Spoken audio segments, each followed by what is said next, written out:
Folks, Roland Martin here, broadcasting live from the NAACP convention here in Detroit, the 110th annual convention here at the Youth College Division as Monday, July 22nd, 2019. We will bring you some of the folks who spoke today from the NAACP convention, including Tracie Abrams, as well as Speaker of the House Nancy Pelosi, Rashida Tlaib, the Congresswoman here from Detroit, as well as NAACP President Derek Johnson. Also, folks, Cincinnati ex-judge Tracie Hunter is ordered to begin her 6-month jail sentence after she was convicted of mishandling a confidential document in 2014. We'll talk to folks involved in that. Folks in Cincinnati are talking about protesting that particular decision. A Louisiana police officer suggests on Facebook that New York Representative Alexandria Ocasio-Cortez should be shot. He has been fired, as well as the officer who liked it on Facebook.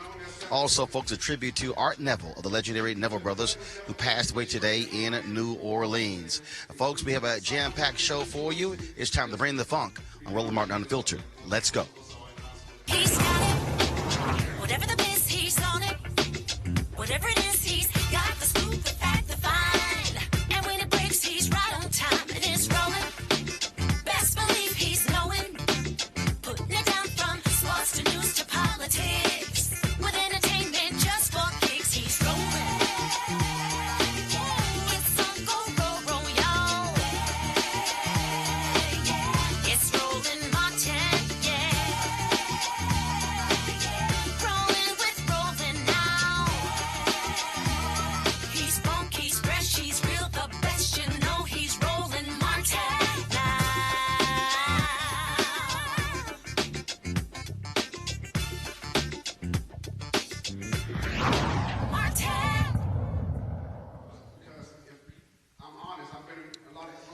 I want to thank all of you for joining us today on Roland Martin Unfiltered. We are broadcasting live from Detroit. This is the 110th annual NAACP annual convention. Of course, what is happening right now is we are in the Youth and College Division mass meeting. And so what people don't realize, students from all across the country have been here since Saturday. First off, for the NAACP AXO competition.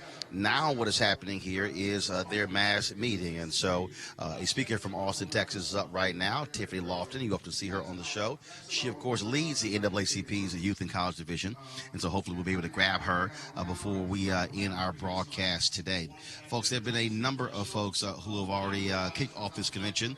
The focus of this convention is that when we fight, we win. That is, of course, that's what they're using as the rallying cry for this year. Among the folks who spoke today included Speaker of the House Nancy Pelosi, Rashida Tlaib, the under fire Congresswoman from Detroit, who replaced John Conyers in Congress, longtime congressman from here. Of course, she is part of the squad, one of 4 young freshman members who Donald Trump has been targeting with his racist tweets and comments. She received a rousing welcome today from the folks here. In addition, Tracie Abrams, of course, who ran for governor of Georgia, delivered a fiery speech as well, talking about what is important to move folks forward when it comes to winning elections. And so here's a roundup of all of these speakers. Power back in the hands of the people. The American people can finally and fully achieve justice in America. 17 centuries ago, St. Augustine said, any government that is not formed to promote justice is just a bunch of thieves. We must achieve economic justice, end the disparity of income in America, and reverse the damage of the Republican special interest agenda. That is why the House passed Paycheck Fairness Act, equal pay for equal work for women in the workplace. And just last week, we passed the $15 minimum wage. $15 minimum wage, the first time in a decade. 30 million people in America will receive a raise. 20 million of them women, many of them women of color. As Dr. King said, of all the forms of inequality, injustice in health is the most shocking and the most inhuman because it often results in death. That's what Dr. King said about that. House Democrats have now sent 10 bills to the Senate to lower the cost of prescription drugs and health care, reverse the GOP's sabotage of the Affordable Care Act, Obamacare, and strengthen the pre-existing condition benefit. We must also achieve environmental justice so that all children, no matter where they grow up, can breathe clean air and drink clean water. Education is the key to success, no matter what your race or where you live. And safe schools and communities demand that we prevent gun violence once and for all. That means we will not take no for an answer on background checks. That's why the House passed H.R. 8, the Bipartisan Background Check Act, and whipped Jim Clyburn's bill to close the Charleston loophole. And Congresswoman McBath has been a leader in this fight for us. And we must achieve real justice in our criminal justice system. We cannot accept a system in which the wealthy people with high-paid lawyers can plead ignorance of the law and not go to jail, while children born not in privilege, when they even assert their rights, are accused of resisting arrest. In NAACP, we don't support political parties or candidates. We can actually disagree with certain policy issues, but when individuals begin to question our humanity or our existence, go back where you come from, or our ability to have equal rights and equal protection under the law, we must fight and win. And we've partnered with some data scientists so we can begin to focus on how to increase the turnout. We don't need a scenario where 28,000 people go to the polls, but they skip any part of the ticket and we lose. We don't need a reality where in our household that we're active voters, but somebody in our house is not registered to vote, but not voting. But in the United States, if we hit 60%, we think it's a success. But for this election, it's too much at stake. History has taught us that when others tried to oppress us and deny us the access to vote, we were able to muster up the strategy and the skills to pass the Voting Rights Act in 1965, because when we fight, we win. History has taught us that when they would deny our young kids a quality education, that we were able to muster up a legal strategy to overturn segregation in the land, because when we fight, we win. And at the end of the day, if we don't fight, we don't win. And what we have seen over the last 10 years or 12 years, we haven't been fighting the right fight. We haven't been focusing on the right thing. We have rested on laurels that no longer exist.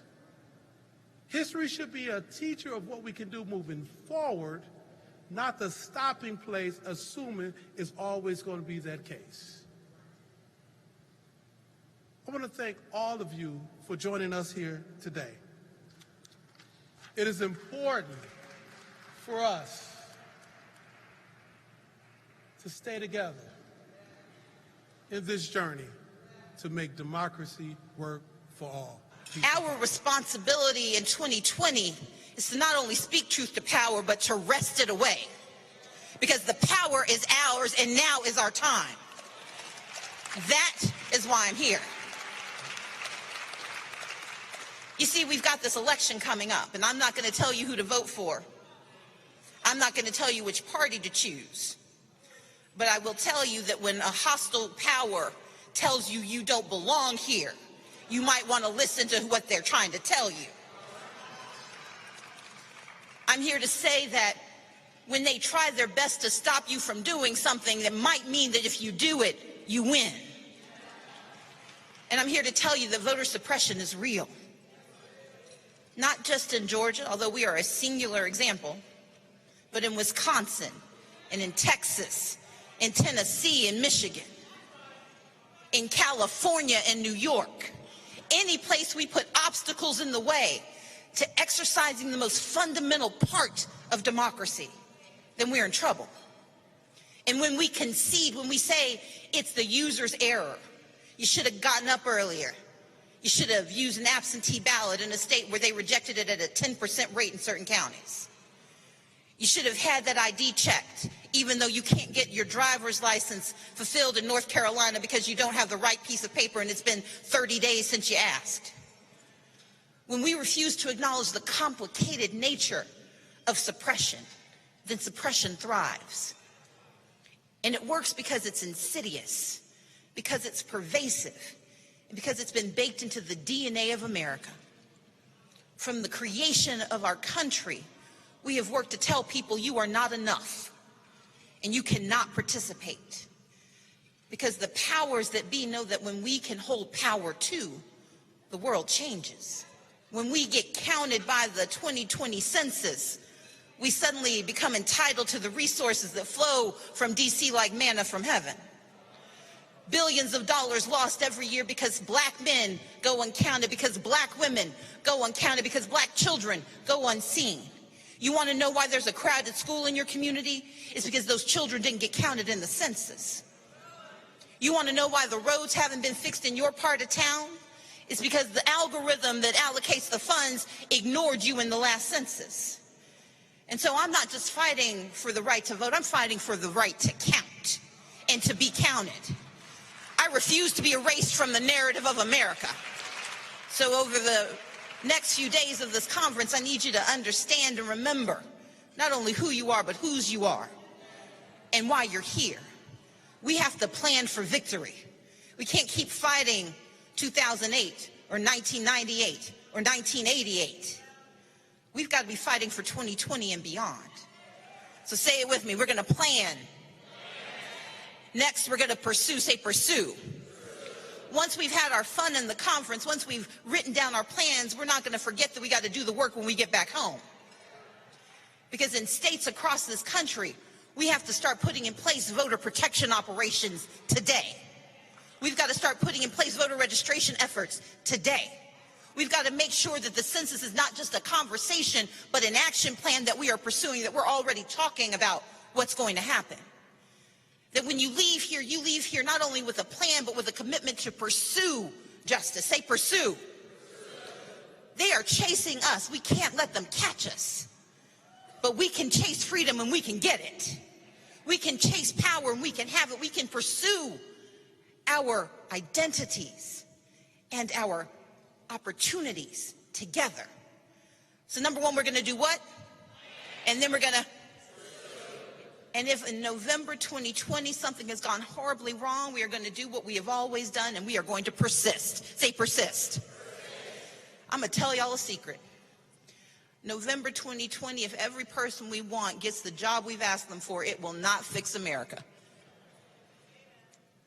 Politicians aren't magic. Voting isn't magic. Persistence requires that we recognize the fight is never over. The fight's not about the last bell ringing. The fight's about the action. The fight's about keeping your fist up, not just to punch something, but to raise our fist in recognition of something. We have to fight every day. We have to persist because poverty persists, because injustice persists, because racism is real, xenophobia is real, bigotry is real. Homophobia didn't go away because same-sex marriage became legal in the United States. We know that the isms that are the original sin of America will persist, but we fight and we win when we persist as well. Say persist. When we recognize that it's not just about resistance, it's about persistence. Resistance is saying, I'm not going to let you go any further, but persistence is about pushing the line farther and farther away. Because 2020 isn't going to be enough. 2022 isn't going to be enough. 2024, 2026, 2028. We will keep fighting as long as there is a fight to be had. Because for as long as power is out there, there are going to be those who try to wrest it from us. But if we plan, if we pursue, if we persist, the power will be ours. Thank you so much.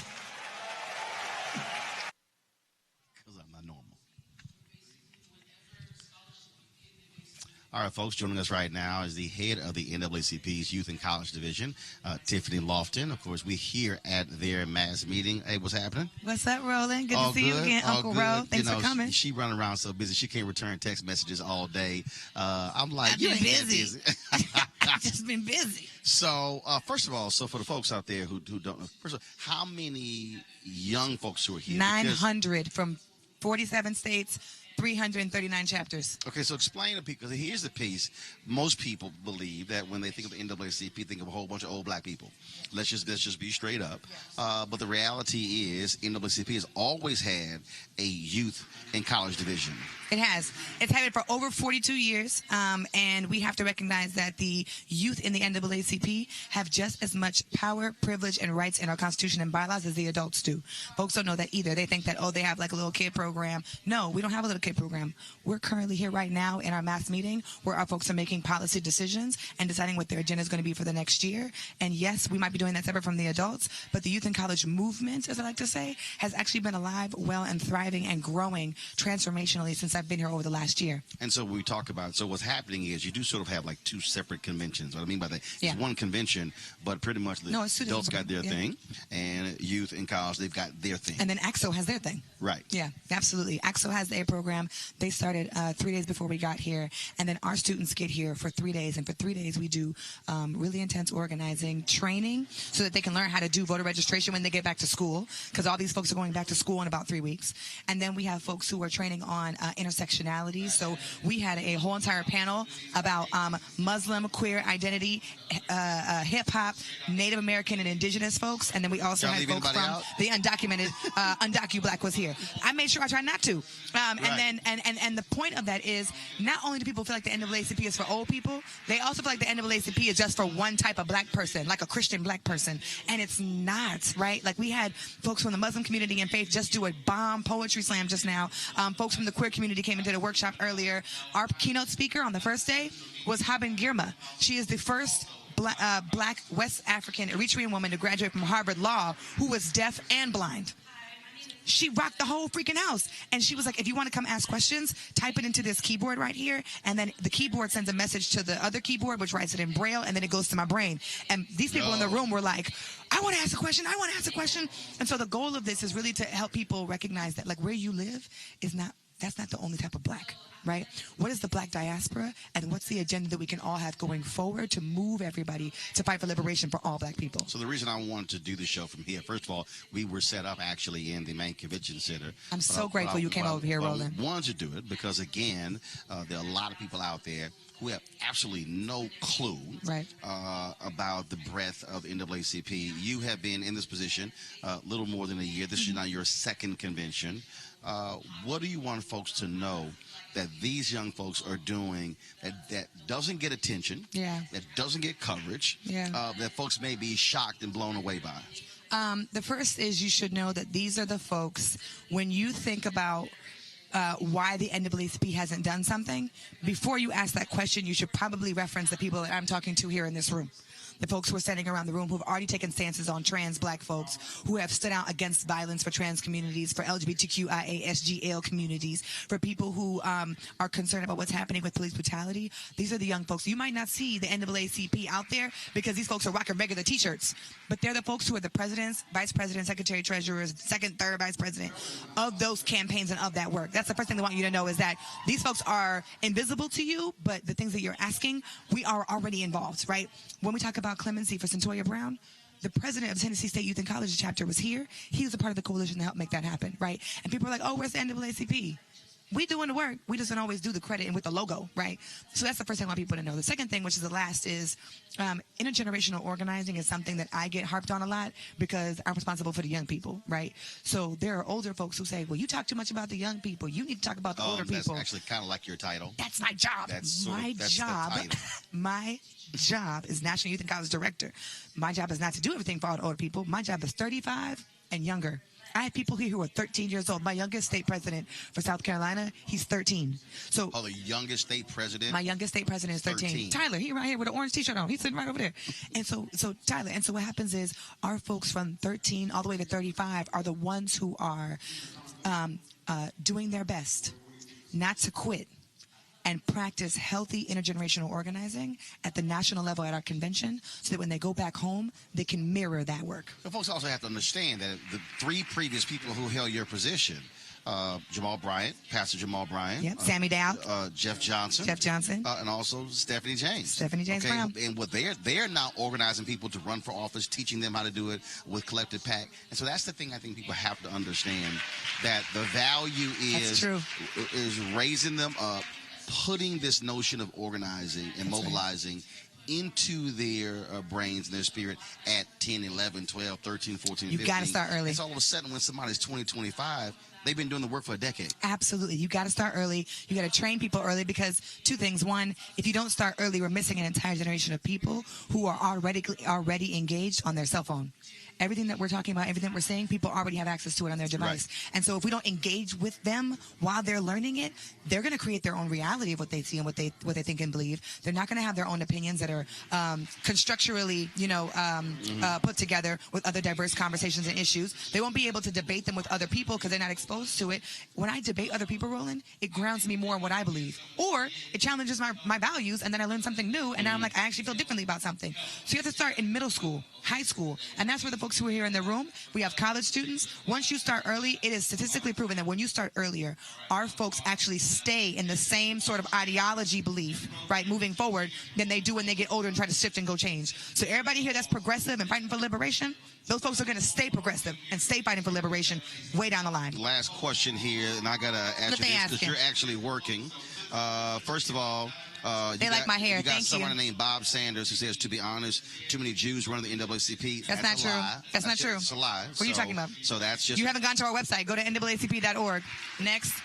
And then somebody says, NAACP need to worry about black people, need not to worry about a gay community, but the black gay people. Here's the problem. So when we say we're fighting for black people, again, there are different types of black people. So if you're fighting for only one type of black person, you're not fighting for black people. You're fighting for those people.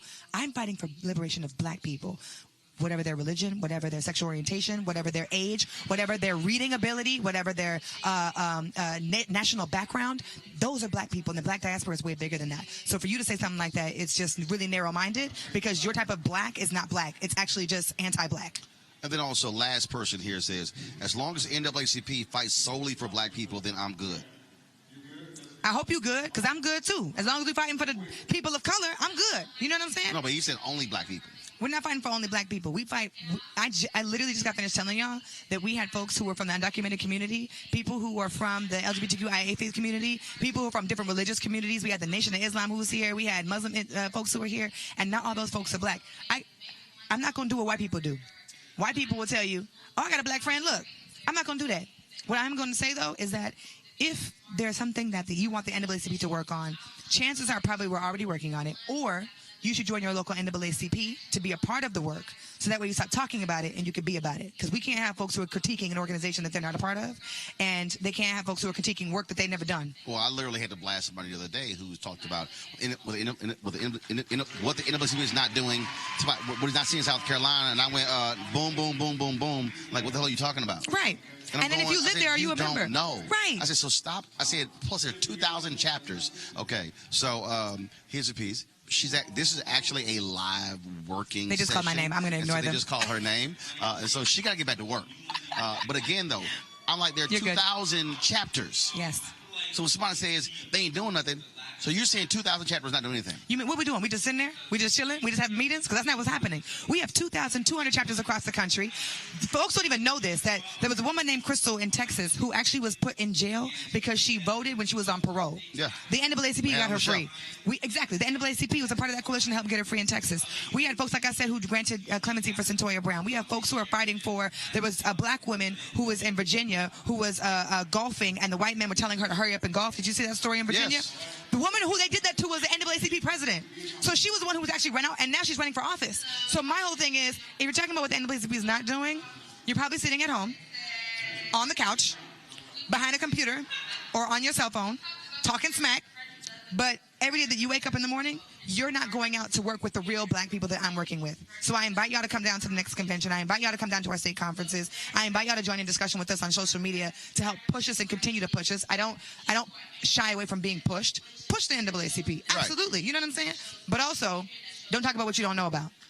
Last one, and you got to go. This woman is freaking hot. Who said that?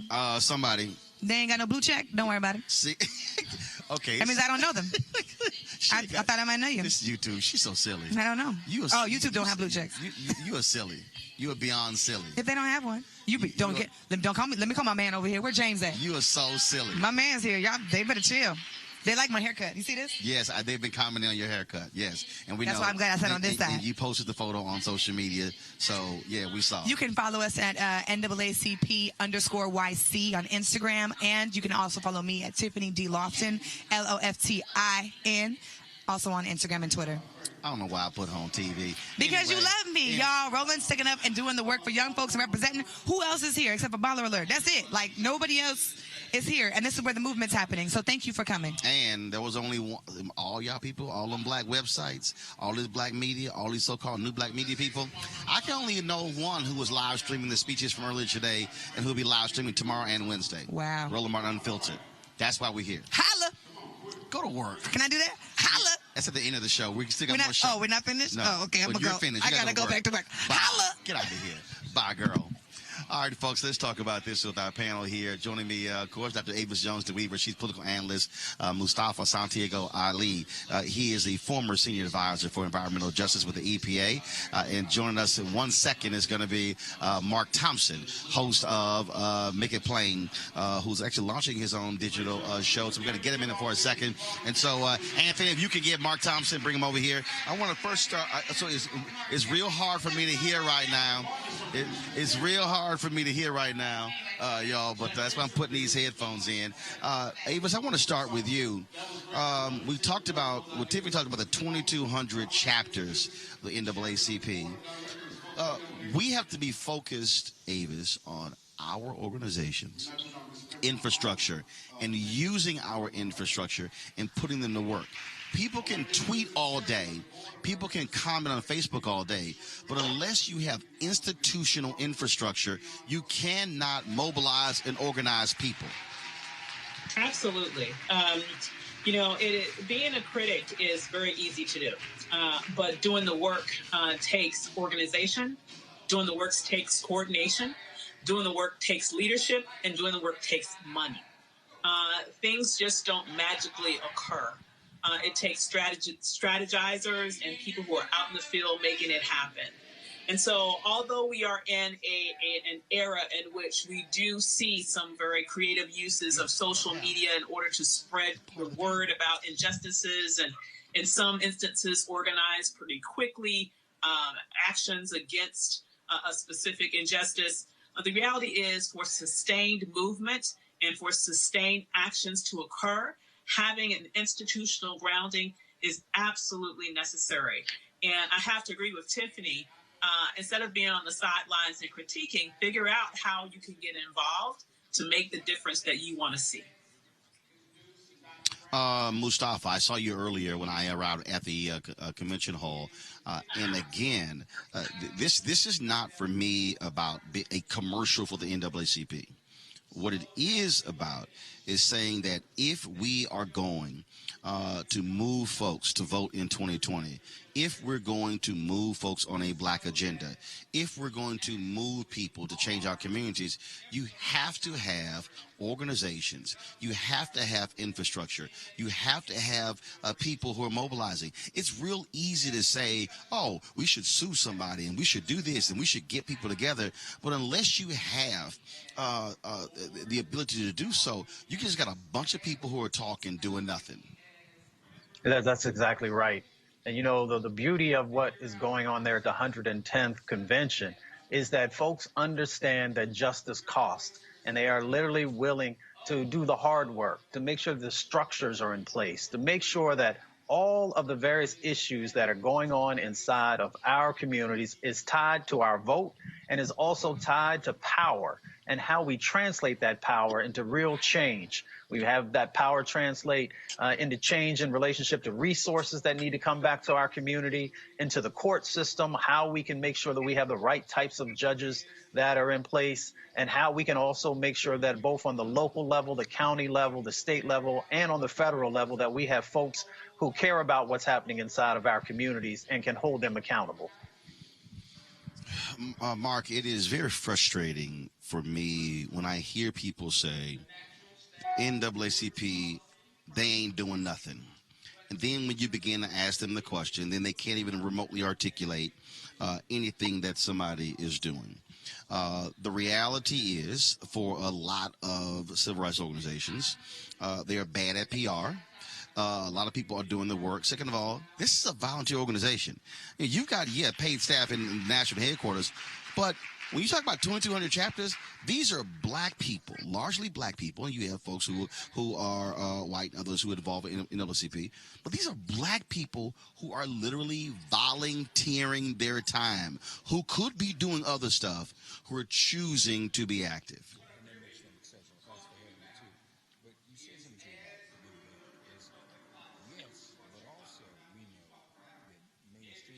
Is not interested in covering our organization. That's why you and I here, if we weren't here, this is the most coverage. We're going to give them hours more coverage than they're going to get from the mainstream. I noticed today, as soon as Nancy Pelosi finished speaking, cameras went down. They didn't want to hear what the president of the organization had to say. So let's repeat that. When Nancy Pelosi finished speaking, all those media's cameras left. When the president of the organization spoke, they were gone. It was 3 or 4 who were left. Yeah. That was it. If that. So, I think you're right in that regard, but people say they're not doing anything. You have to be doing something. If you've got 2,400 branches, somebody's doing something. And as a matter of fact, Dick Gregory used to have a saying, when people say that, in the end, they end up calling them, say when black folk get in trouble at work and everywhere else, the first 2 names they call are Jesus and NAACP. So, it's a lot of work that still needs to be done. This is that boulder that we have to constantly keep pushing uphill. It's a generation. There's always going to be the smaller few of us that are going to step forward. We wish it would be more. We have to figure out a way for it to be more. If nothing else, I think what the NAACP is doing, and what I'm hearing from these young people are inspiring me tonight here, is talking about real issues that affect everyday black folks. Some of which not only does NAACP not get the publicity, Roland, as you know, but some of the issues, people are dealing with some issues that aren't even getting press coverage. Right. Well, and that's the thing, Avis. When we talk about where we are in mainstream media, I can tell you right now, we were at this convention in San Antonio last year. Mm-hmm. Okay? There were no candidates there. You did not have a lot of the top political people. Right. The media press riser was essentially empty for the entire convention. And this is where I think for black folks, this is important. Let me be real clear.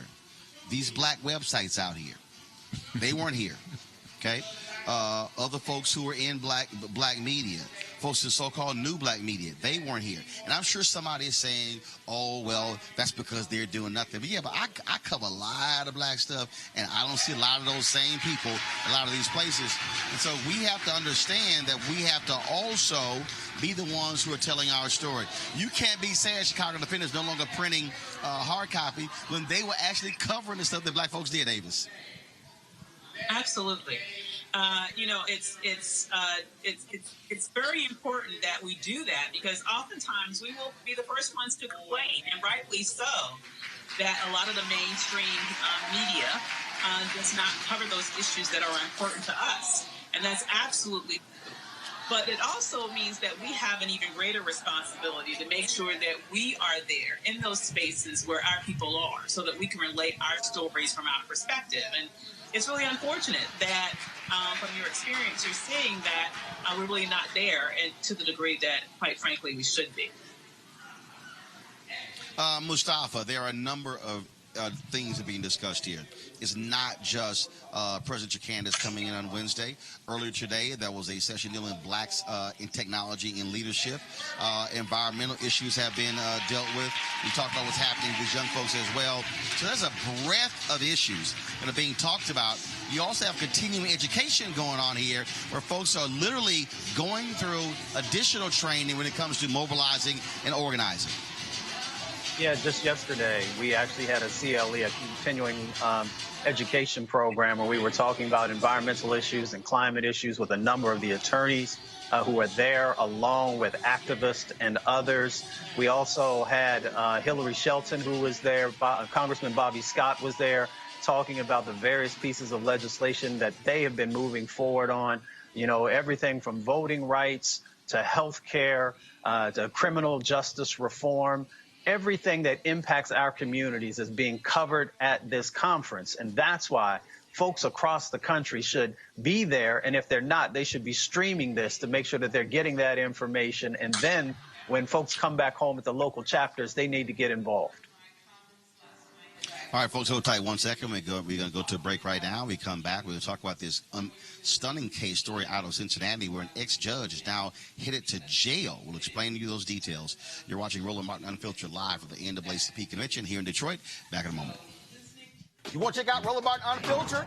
YouTube.com/Roland S. Martin. And subscribe to our YouTube channel. There's only one daily digital show out here that keeps it black and keep it real. It's Roland Martin Unfiltered. See that name right there?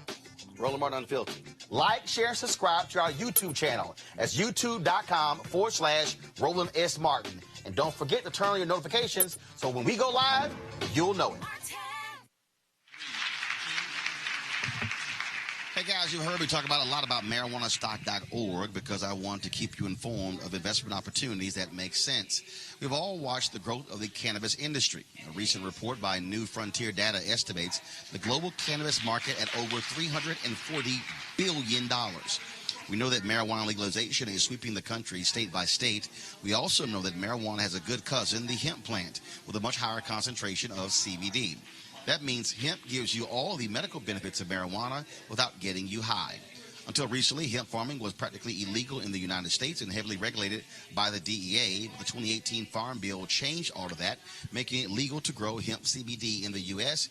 and creating one of the largest commodities worldwide.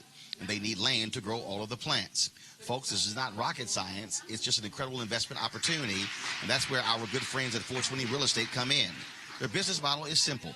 They buy land that supports hemp CBD grow operations and lease it to licensed, high-paying tenants. That's right, they are hemp CBD landlords, and you can get in on the action. Our friends at 420 Real Estate decided to do something special for the Roland Martin Unfiltered family.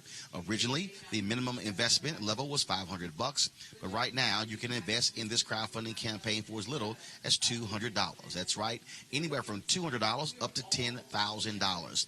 Again, folks, this is a $340 billion industry that is still growing, and you can participate with as little as $200. For more information and to invest, go to marijuanastock.org. That's marijuanastock.org. Be sure to get in the game and do it now. Folks, today in Cincinnati, a former judge was sentenced to jail because of a mishandling a confidential document. Now, first of all, she was convicted in 2014, but yet over the last 5 years, Judge Tracie Hunter has been fighting this conviction. Well, today, a judge decided that it was time for her to go to jail. It all came to an end this morning when the judge said this. Months in the Hamilton County Justice Center. Credit one day. Mr. or Ms. Deputy can take her away.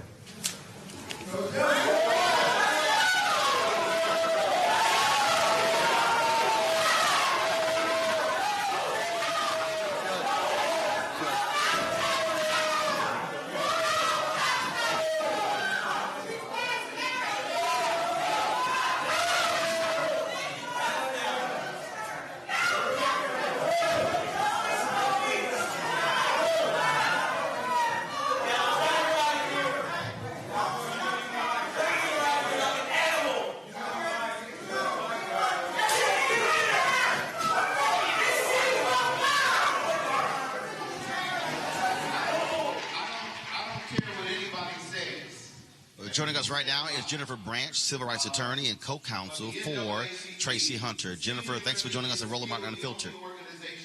Thank you, Roland. I'm glad to be on to talk about what happened to Tracie today. So folks have been sending me information, and I've been reading stories, and this has been going on for 5 years. Now, what is this confidential document she was accused of mishandling, and how does that result in a jail sentence? Yeah, there is no document. They never introduced a single document into evidence, and it is a miscarriage of justice. She did not commit any crime, and the crime that they accused her of committing was handing a document to her brother who was being fired. That didn't happen. She didn't commit a crime, and she has been appealing this for 5 years. She did nothing at all, and she got thrown in jail today for 6 months. It's an outrage. So let's take folks back. When she won, it was a very controversial race that she won, and there were those who were angry that she actually prevailed in that election, correct? Yeah, you can say everybody was angry. In 2010, she ran in a Democratic primary for Hamilton County Juvenile Court judge. The Democrats did not endorse her. They opposed her. She won the primary. She ran in the general election. She ran against the Republican judge. And in that race, there were several hundred votes that never got counted. And she called me 10 days after the election in November of 2010, and I've been representing her ever since. We were able to go to court. It took a year and a half, but eventually the federal court said, count those votes. And when they were counted, it turned out that she had won by 74 votes. It's a reminder that every vote counts, and you got to count them all. She got on the bench in May of 2012 and changed things in Hamilton County Juvenile Court. She wouldn't let children be shackled in her courtroom. She used her discretion to say that juveniles should not be charged as adults, and she made changes in evening the playing field for children so that they would get evidence before trial, what we call discovery. She made a lot of changes, and she made a lot of people mad. And I think that's why she ended up in jail today. And so she fought this thing for 5 years. First of all, how has this impacted her life, her career? With also going to jail, how's this impacted her life moving forward? Well, when she was convicted in October of 14, at that point, the Supreme Court of Ohio took away her law license. She's not been able to be a lawyer. She's not been able to make a living since before she was indicted. And she has not been able to have any peace the last 5 years because since her conviction, we were able to go to the appeals court, we lost. We went to the Supreme Court, we lost. We went to federal court. And at that point, we won. And we had a habeas case pending. And every day that case was pending for the last 3 years, she woke up every morning not knowing if today was the day there'd be a decision. And today was the day she'd lose and have to go to jail. It's been devastating to live a life like that, especially when you didn't commit a crime. All right, then. Well, first of all, certainly extend our best. There are people there who are upset. They're talking about issuing protests across Cincinnati. We certainly will be following to see what happens next, Jennifer. We sure appreciate it. Thanks a lot. Thanks for your interest. All right, then. All right, folks, this is an unbelievable, crazy story. Louisiana police officer suggested that Alexandria Ocasio-Cortez, congresswoman from New York, should be shot on Facebook. Charlie Rispoli, a 14-year veteran of the police department in Gretna, Louisiana, called her a vile idiot. He deactivated his Facebook account, but nothing you post on Facebook goes away. Folks, he has now been fired, as well as, I need to double check, I think there's another officer who liked his post, and I believe that he's either been fired or suspended. I'm going to pull up in 1 second. I want to go to Mustafa first on this. I mean, what you have here, Mustafa, here you have police officers. This is a cop. This is a cop who is angry with the Congresswoman Ocasio-Cortez, And I saw a story today, apparently, that Fox News has mentioned her name 3 times, as many times as her name has been mentioned on MSNBC and on CNN as well. And so the right is having so much hatred toward this woman. And now, of course, with Donald Trump attacking the squad, that is Ocasio-Cortez, Congresswoman Ayanna Pressley, Rashida Tlaib, and Ilhan Omar, you have folks who literally are endangering these people's lives. This is a cop saying she should be killed. Yeah, it's the same thing that has been going on now for a while, where we continue to dehumanize people so that then they can justify these types of actions, whether these actions are through words or through deeds. We know how this can play out. We saw how this played out in Charleston with the Charleston shooter, where he was surrounding himself with this type of negativity and how he felt that he had the right to be able to go in. And I actually talked the other day about folks asked him, after the murder was over, after he had been convicted, if he had any remorse. And he said he would do the same thing again. So when we allow these officers to be able to say these types of things, it just ties into this sort of atmosphere of hate that the administration, and not just the administration, and others continue to place on our country. And it puts a very, very dangerous scenario that we unfortunately continue to see folks speaking out in these negative ways, speaking out about violence and not really being checked. So it's good to hear that this officer has now been fired, because he should have been fired right away. In fact, Avis, both police officers have indeed been fired, the one who liked the post as well.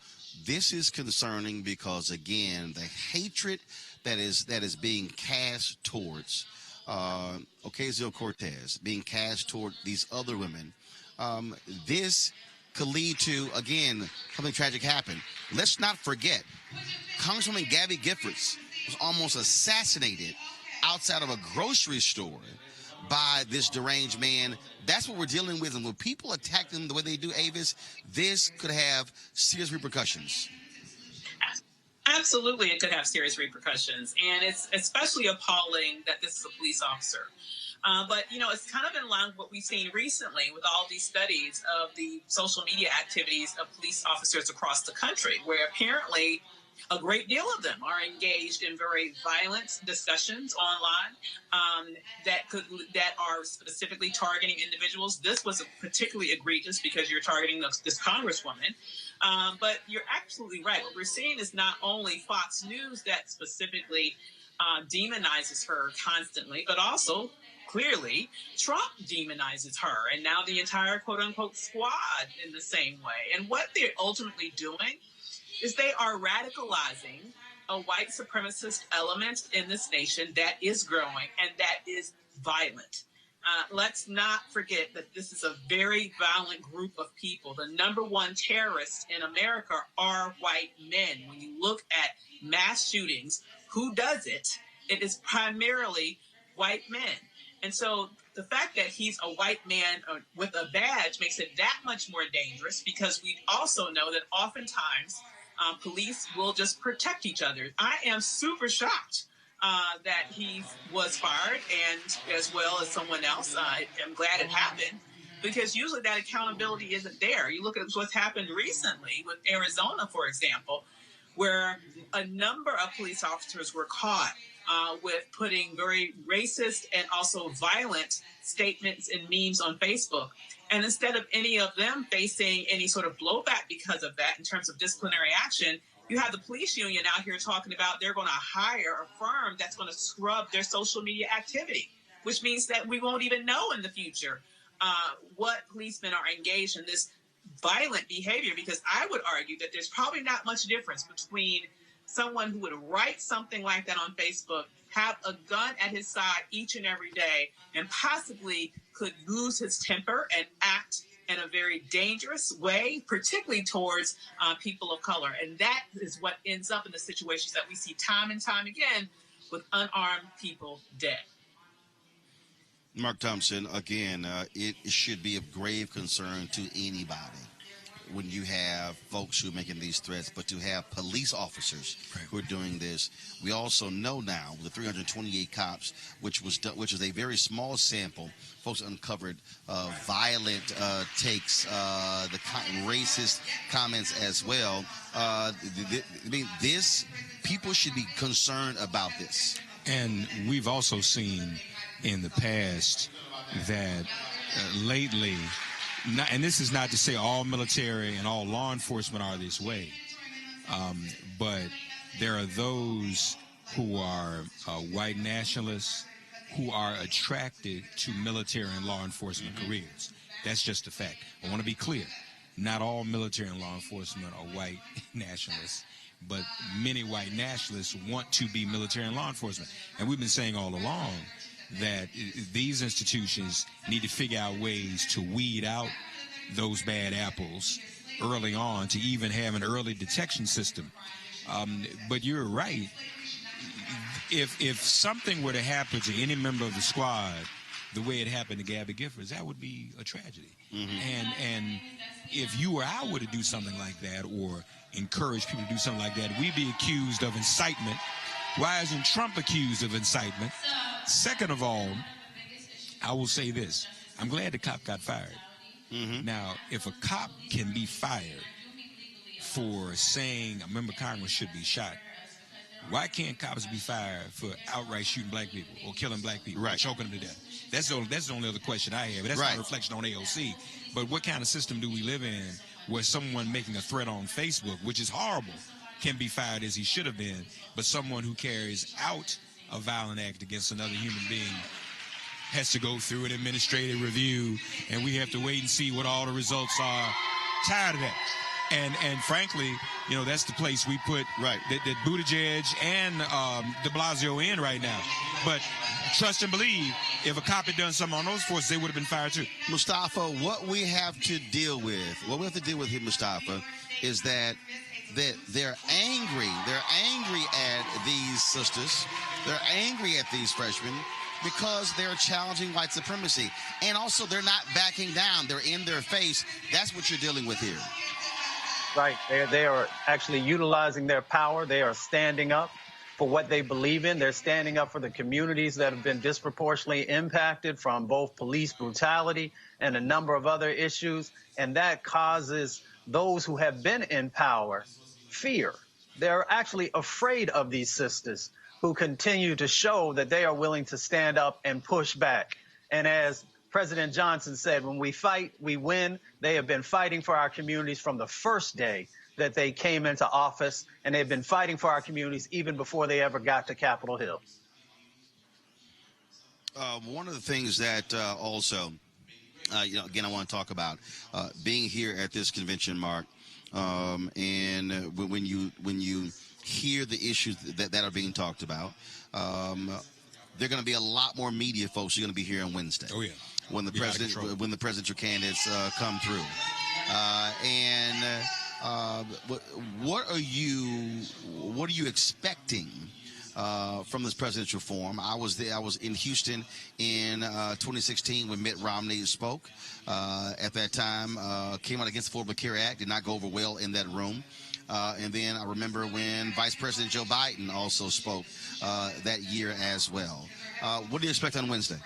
Well, frankly, I mean, to be very honest with you, the last time I saw Joe Biden speak at NAACP was in Philadelphia, maybe 2 or 3 years ago. And Joe Biden has a large following within the black community. That's why he's polling so well. I expect he will be cheering on, but I also think that these NAACP delegates are also going to cheer on the others also. I think, you know, people are willing to hear and listen. I don't think anyone coming that they won't have some regard for, respect for. I think we will hear everybody's black plan. We will hear what people are planning to do for and on behalf of the black community. And that's okay, too. I'm not knocking that. If there's any place where you need to talk about that, it's here.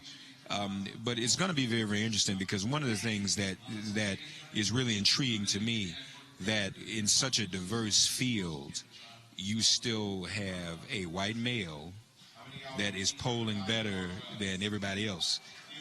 the two black candidates, the women. Obviously, it's because Joe Biden was Barack Obama's vice president. I think that helps him. It's like I remember when in South Africa, you could be an honorary white in South Africa if you were colored or Indian. Well, Joe is an honorary black person, I think. So it'll be very interesting to hear what he has to say. Joe is riding off of a lot of that Obama association. Right. But we've not heard a lot of specific plans from him about what he's going to do on behalf of the black community. Kamala started talking about home ownership. Elizabeth Warren has started talking about some things. Pete Buttigieg, who I just mentioned, has talked about a Frederick Douglass plan and a Madam C.J. Walker, Reginald Lewis plan. So everybody's making their pitch. Bernie, it'll be, people will react to him, I think, in a positive way. But it's going to be very, very interesting. Last thing I'll say is I don't necessarily think that anybody's going to come in necessarily and alter the course of the race. I don't know that anybody here is going to come and just wipe everybody out. But, we'll hear what they have to say. Well, first of all, for Biden, he ain't honorary black man for me. He's a white man. That's what he is. That's what he is. Mustafa, what are you expecting Wednesday when these candidates come in and speak to the NAACP presidential forum?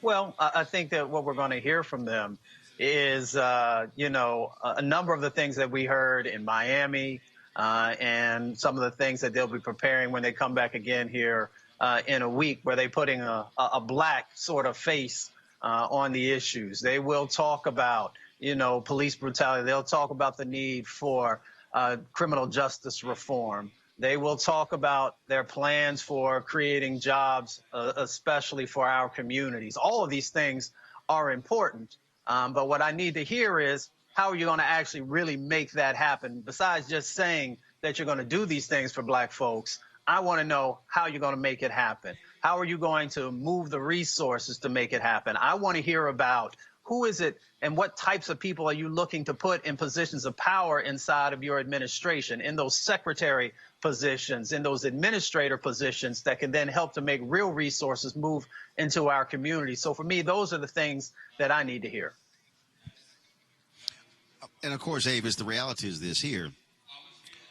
If the Republicans maintain control of the United States Senate, that's going to be a huge stumbling block, frankly, for any major policy moving forward, even if Democrats control the House, because at the end of the day, Mitch McConnell could simply ignore whatever comes out of the House. And so, Avis, I think to Mustafa's point, who they appoint, how do they use executive power to sort of drive an agenda, I think is really actually more important than any bills they're proposing, because if it can't get through the Senate, it ain't going to happen. Avis.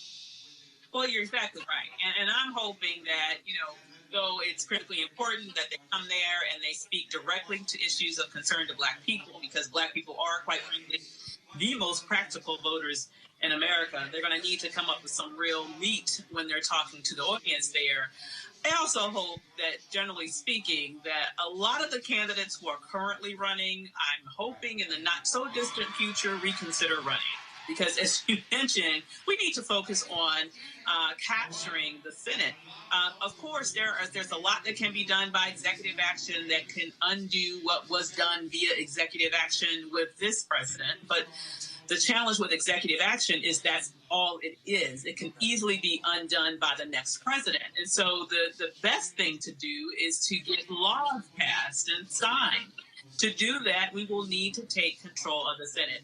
And so I'm really hoping that at some point in the not very distant future, some of these people who seem stuck at the 1% or a range, who are either currently senators or could easily, perhaps more easily, much more easily, win in the Senate versus winning a presidential bid, I hope they go home and reconsider what's best for themselves, what's best for the party, what's best for the future of this nation, because it clearly will not be best for the nation to have Mitch McConnell once again in the position of majority leader in the Senate. All right, then. All right, folks, some sad news. New Orleans legend Art Neville, founder of the Meters and the Neville Brothers, has passed away at the age of 81. Papa Funk, as he was known, was responsible for shaping the sound of New Orleans music. He was also the voice of the carnival season anthem, Mardi Gras Mambo.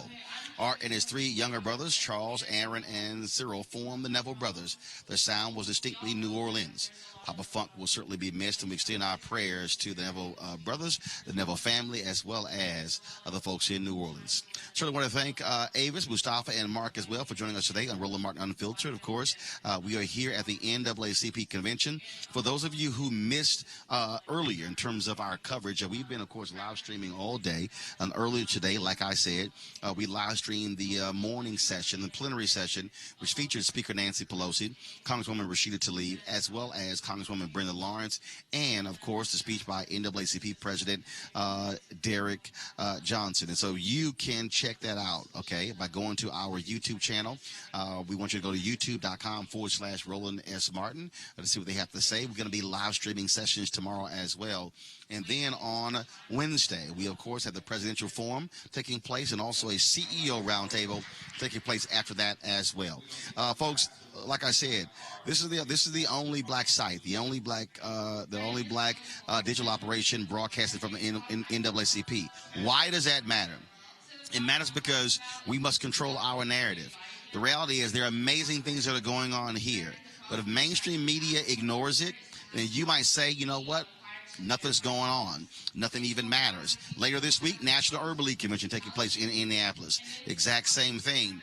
We've got to understand that when we talk about black media, we talk about historically the Chicago Defender, the Pittsburgh Courier, Land Daily World. We talk about all those different places. They actually covered those things. If you read Ethan McKayle's book on the Chicago Defender, they literally had people who were overseas in theaters of war covering what was happening on the ground as well. And so it's real easy for some people to sit behind a microphone and just chat about what other folks are doing. But it's different when you come out here and you're actually interviewing people, talking to people. I've been interfacing with NAACP presidents and officers all across the country, talking about what is happening in their local communities. I was talking with the Texas branch, the Texas State Conference president, about some things that are happening there as well. Same thing in other parts of the country.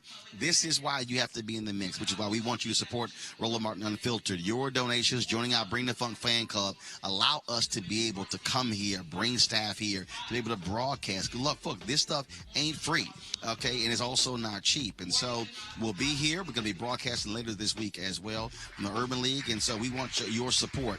We need black folks to stand with us and join our Bring the Funk fan club. All you got to do is go to RolandMartinUnfiltered.com. All I'm asking is for, again, 1,000 of our supporters to give a minimum of $50 each for the course of the year. That's what we're looking for this month. So go to RolandMartinUnfiltered.com. You can join via Cash App, PayPal, and Square as well. All right, folks, again, you can see all the previous videos. Be sure to check that out. We'll have more stuff for you tomorrow right here in Roland Martin Unfiltered, broadcasting live from the NAACP convention here in Detroit. I got to go. I want to thank Tiffany Lofton and the Youth and College Division. They're doing an absolutely fantastic job. Support what she's doing. And again, if you're one of those folks out there who just whines and complains what the NAACP is not doing, well, I'll ask you this. What the hell are you doing? You could take over a chapter. But if you actually care about it, be about it. Don't just whine and complain about it. I got to go. Holla.